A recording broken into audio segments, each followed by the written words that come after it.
Assalamualaikum warahmatullahi wabarakatuh.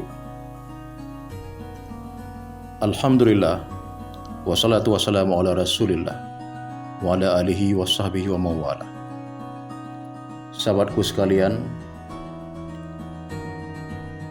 marilah dalam waktu yang sangat singkat ini kita sama-sama membenah diri atau menasihati diri sendiri. Dalam sebuah hadis Rasulullah SAW mengatakan bahwa agama itu nasihat.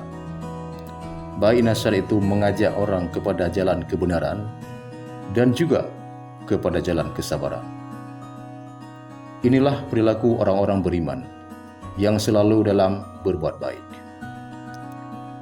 Maka di dalam hidup ini teruslah berbuat baik, meskipun kebaikan itu tidak selalu dihargai, dan bahkan tidak sedikit orang yang membencinya. Tapi bagi orang-orang beriman, itu bukan sebuah penghalang, dan kita tidak boleh patah semangat. Ikutilah semangat baginda kita Rasulullah SAW, karena hidup ini bukan tentang siapa yang terbaik, tapi siapa yang mau berbuat baik.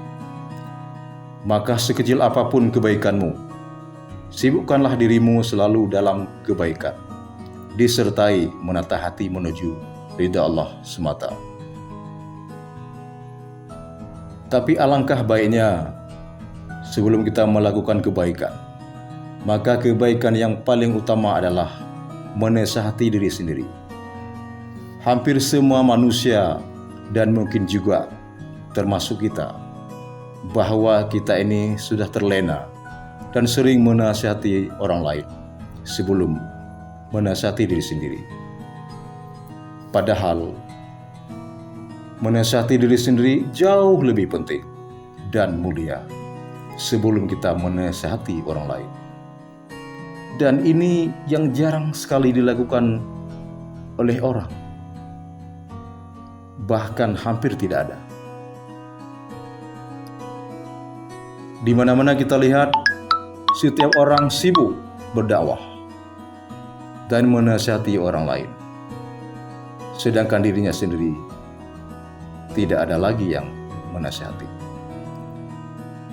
Apa jadinya kalau sudah begini? Maka kalau tidak hati-hati, orang tersebut semakin hari semakin sombong dan merasa diri selalu benar.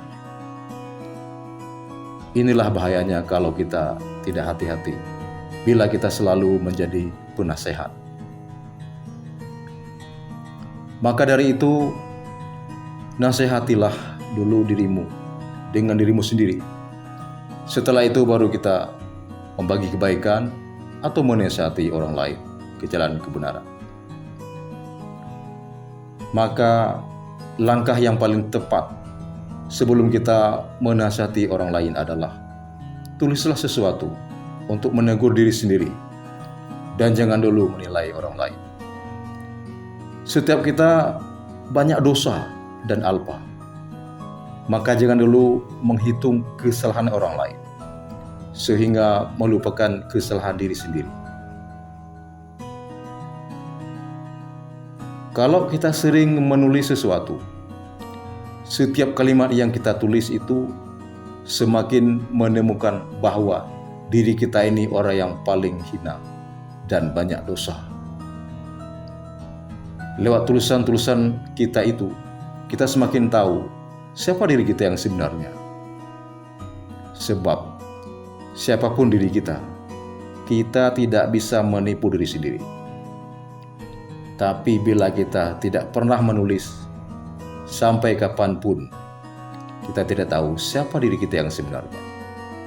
Kenapa? Karena kita selalu sibuk untuk mengetahui kekurangan orang lain dan bahkan ingin menasihatinya. Inilah kelebihannya kalau kita mau menasihati diri sendiri sebelum membagi kebaikan kepada orang lain. Selain menulis, banyak-banyaklah merenung tentang kekurangan diri. Dengan merenung, kita juga lebih cepat menemukan siapa pribadi kita yang sebenarnya. Sebab merenung itu adalah kebiasaan para nabi dan juga para wali Allah. Walaupun hal itu tidak serta-merta membuat kita langsung jadi baik, tapi setidaknya kita cepat sadar bahwa kita ini termasuk juga orang yang berdosa. Karena apapun yang kita lakukan selalu butuh proses, bukan dengan sin selabin abrakadabra. Oleh sebab itu, kita harus bersabar dan meminta petunjuk dari Allah Subhanahu wa Ta'ala. Dengan demikian, kita selalu sadar dan mau bertobat kepada Allah Subhanahu wa Ta'ala dari segala kesalahan kita.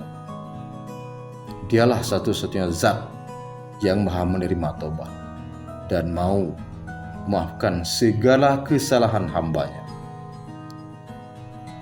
Dari inilah penting sekali untuk kita mengenal diri dan menasihati diri sendiri. Demikian, semoga bermanfaat.